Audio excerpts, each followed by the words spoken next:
राजधानी जयपुर में अब परकोटे के छोटे बाजार भी खुल गए हैं। रौनक लौटने लगी है। Additional police commissioner Ajaypal Lamba ने व्यापारियों से चर्चा होने के बाद बाजार खोलने की अनुमति दे दी है। बड़ी चौपड़ स्थित प्रोहिजी का कटला, घीवालों का रास्ता, लालजी सांड का रास्ता, दड़ा मार्केट, धुला हाउस बाजार सुरक्षा गाइडलाइन के मुताबिक खुले हैं। परकोटे में प्रोहिजी का कटला, दड़ा मार्केट, घीवालों का रास्ता, धुला हाउस और लालजी सांड का रास्ता समेत 5 बाजारों की करीब 3000 दुकानों में से 50% से ज्यादा साड़ी, लहंगा, कटपीस, गारमेंट और सांगानेरी प्रिंट समेत कपड़े की दुकानें हैं। अभी वेंडिंग सीजन का आखिरी दौर है, ऐसे में ग्राहकों को जरूरत के हिसाब के गारमेंट और कपड़ा मिल सकेगा। धुला हाउस के खुलने से ठप पड़ा सांगानेरी प्रिंट कपड़ा कारोबार बूस्ट मिलेगा। धुला हाउस की थोक दुकानों से सांगानेरी प्रिंट का कपड़ा देश विदेश पहुंचता है। जयपुर व्यापार महासंघ के अध्यक्ष सुभाष गोयल ने कहा कि 5 बाजारों को खोलने से कपड़ा व्यापारियों को राहत मिलेगी। इन 5 बाजारों की ये दुकानें करीब 3 किलोमीटर के क्षेत्र में हैं। परकोटे में करीब 25,000 दुकानें 7 से 8 दिन के दौरान खोल दी गई। सभी जगह नियमों का पालन करने की कोशिश की जा रही है। अब बस करीब 1500 दुकानें हैं जो कि खुलना बाकी हैं। बताया भी जा रहा है कि इन दुकानों को खुलने के लिए पूरे महीने का इंतजार करना पड़ सकता है, क्योंकि इन दुकानों में चाय, चाट और सैलून जैसी करीब 1500 दुकानें और ठेले हैं। अभी लोग भी अपनी दुकानें खोलने की मांग कर रहे हैं। हालांकि इनको अभी इंतजार करने के लिए कहा जा रहा है। तो परकोटे के बाजारों के लिए गाइडलाइन है और पूरी खबर पर ज्यादा बातचीत के लिए इस वक्त हमारे सहयोगी उमेश जुड़ गए हैं। उमेश, छोटे बाजार भी खुलने लगे हैं, परकोटे में रौनक कितनी वापस आ पाई है? देखिए, परकोटे के 5 बाजार थे जो कि बहुत ज्यादा कंजेस्टेड बाजार कहलाते हैं और सरकार और जो प्रशासन है वो लगातार इन्हें खोलने से बचना चाह रहा था, क्योंकि इनकी तंग गलियां हैं। अगर ज्यादा भीड़ पहुंचती है तो सोशल डिस्टेंसिंग की पालन भी ऐसे में जो कोरोना है उसको फैलने की आशंका ज्यादा थी। ऐसे में सरकार अब तक टाल रही थी, लेकिन अब लगातार व्यापारियों के दबाव और जनप्रतिनिधियों के दबाव के चलते आज से बाजार खुले हैं।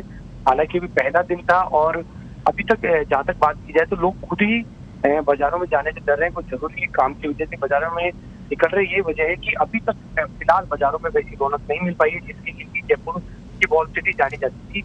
और सोशल डिस्टेंसिंग की पालना व्यापारियों से ज्यादा लोगों को ही करनी पड़ेगी, क्योंकि जितने भी बाजार आज से खुलेंगे वो होलसेल बाजार हैं जो कि पूरे ये कह सकते हैं कि पूरे प्रदेश भर में लोगों को सामान सप्लाई करते हैं। तो कहीं ना कहीं यहाँ पर होलसेल मार्केट है। प्रोहिजी का कटला की बात की जाए तो प्रोहिजी का कटला एक ऐसा मार्केट है जहाँ पर आज तक आग बुझाने के यंत्रों की व्यवस्था नहीं हो पाई, क्योंकि वहाँ की चंद्र गलियां इतनी ज्यादा कंजेस्टेड है। यही वजह है कि वहाँ पर निकास और एंट्री के लिए अलग अलग गेट बनाए गए हैं और बाकायदा व्यापारियों ने अपने जो व्यापारिक प्रतिष्ठान है उनकी बाहर बोले लगाए सोशल डिस्टेंसिंग की पालना के लिए। लेकिन इन सबसे ज्यादा जरूरी है कि पुलिस को वहाँ पर मुस्तैदी से काम करना होगा। अगर भीड़ ज्यादा उमड़ गई तो ही वहाँ पर मुस्तैद रहना पड़ेगा, अन्यथा इन जगहों पर सोशल डिस्टेंसिंग की पालना होना बहुत मुश्किल है। क्या कुछ दिशा निर्देश दिए गए हैं? किन किन दिशा निर्देशों की पालना करनी होगी उमेश? देखिए, वहाँ दिशा निर्देशों की पालना की जाए तो वो जो बाजारों में दिशा निर्देश देखते कि शाम 7 बजे से पहले दुकानें बंद करनी होगी। इसके अलावा मास्क लगाकर ही व्यापारियों को बैठना पड़ना होगा। इसके अलावा जो सैनिटाइजर है वो करना होगा। जो भी ग्राहक दुकान में आता है उसको मास्क पहनना जरूरी होगा। और इसके अलावा व्यापारियों को की सुरक्षा के लिए भी बार बार जो भी व्यापार के लिए जो कर्मचारी आने वाले हैं उनको सोशल डिस्टेंस की पालना करानी होगी। इसके अलावा सैनिटाइजेशन, जो व्यापार ग्राहक आता है उसको भी सैनिटाइज कराना होगा। तो ये बहुत सी चीजें हैं जो कि चारदीवारी के बाजारों के लिए बहुत ज्यादा जरूरत है, क्योंकि सबसे ज्यादा कोरोना, आपको बता दूं कि इतिहास में बाजार खोले गए हैं, चाहे दड़ा मार्केट हो, चाहे घीवालों का रास्ता हो, चाहे मणिराम जी की कोठी हो। ये वो एरिया है जहाँ से जयपुर शहर में सर्वाधिक कोरोना पॉजिटिव आए थे। मुबारक यही रामगंज का रहने वाला, और रामगंज के पास में ही सारे बाजार बने हुए हैं और इन बाजारों में भी कई इफेक्टेड लोग हैं। तो कहीं ना कहीं सरकार को सोशल डिस्टेंसिंग की पालना कराते हुए व्यापारियों को सब हिदायत देनी होगी, उस पर कार्रवाई भी करनी होगी, तभी व्यापार सुचारू रूप से चल सकेगा। नहीं तो यहाँ सोशल डिस्टेंसिंग की पालना करना बहुत ज्यादा मुश्किल है। उमेश, परकोटे की अगर बात की जाए, इन बाज़ारों की अगर बात की जाए तो वहाँ पे रिहायशी इलाके भी हैं।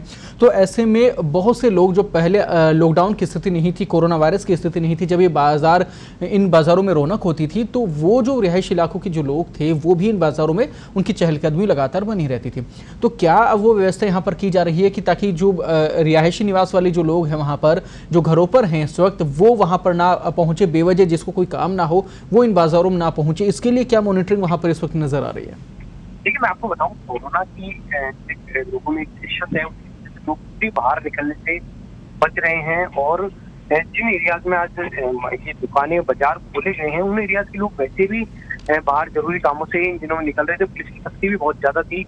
और चहलकदमी की जो बात की जाए तो वो रामगंज एरिया में ज्यादा चहलकदमी थी, लेकिन इन बाजारों में जैसे जैसे आप अंदर जाएंगे तो डेंसिटी भी थोड़ी कम है और ज्यादातर जो मकान है वो दुकानों में कन्वर्ट हो चुके हैं। चाहे इसे नगर निगम की गलती मानी जाए, चाहे आप और कुछ माने, सरकारों को दबाव माने, कुछ माने, लेकिन इन बाजारों में रिहायश से ज्यादा अब बाजार पनप चुके हैं और बाजारों में वही लोग अब बाहर निकल रहे हैं। क्योंकि पिछले दिनों से जब से बाजार खुले, जो मैंने मौके पे देखा तो बाजारों में सड़कों पर यातायात जरूर है, लेकिन दुकानों पर इतनी भीड़ नहीं है। क्योंकि एक तरह से जो त्योहारी सीजन है वो लगभग अभी है नहीं। इसके अलावा जो शादियां हैं वो भी लोगों ने टाल दी है कोरोना की वजह से। तो और ये जो एरियाज है, ये ज्यादातर कपड़े की मार्केट है, ज्वेलरी की दुकानें, तो लोग कम इसीलिए पहुंच रहे हैं क्योंकि फिलहाल अभी शादियां हो नहीं रही है। और अब जैसे जैसे समय बढ़ता जाएगा, कि अब दिवाली के बाद में ही जब देव उठनी एकादशी आएगी, उसके बाद ही बाजारों में रौनक लौटने की उम्मीद है। क्योंकि बाजार में केवल वही लोग जा रहे हैं जो कि बहुत जरूरी है, जिनको राशन का सामान लेना है या फिर घर से जरूरी सामान लेना है। बाकी अन्य चीजों के लिए भी फिलहाल मेरे को बाजारों में कोई भीड़ नजर नहीं आ रही है। और व्यापारियों को ये उम्मीद है कि फिलहाल 2-3 महीने इसी तरह घूमेंगे लोग। अभी कोरोना की दहशत में, कोरोना का जब थोड़ा कम होगा उसके बाद लोगों की भीड़ होगी। जी, सैकड़ों दुकानें अभी भी ऐसी हैं जिन्हें इंतज़ार है खुलने का, यानी कि जो खाने पीने से रिलेटेड जो दुकानें हैं जिन पे वस्तुएं ऐसी बेची जाती थी जिनका खाने पीने में प्रयोग होता था, चाट पकौड़े की दुकानें हो या अन्य दुकानें, तो ऐसे सैकड़ों व्यापारी हैं जो मांग लगातार कर रहे हैं कि उनकी भी दुकानें खुलेंगी। तो क्या उनको लेकर स्थिति अभी प्रशासन की तरफ से है?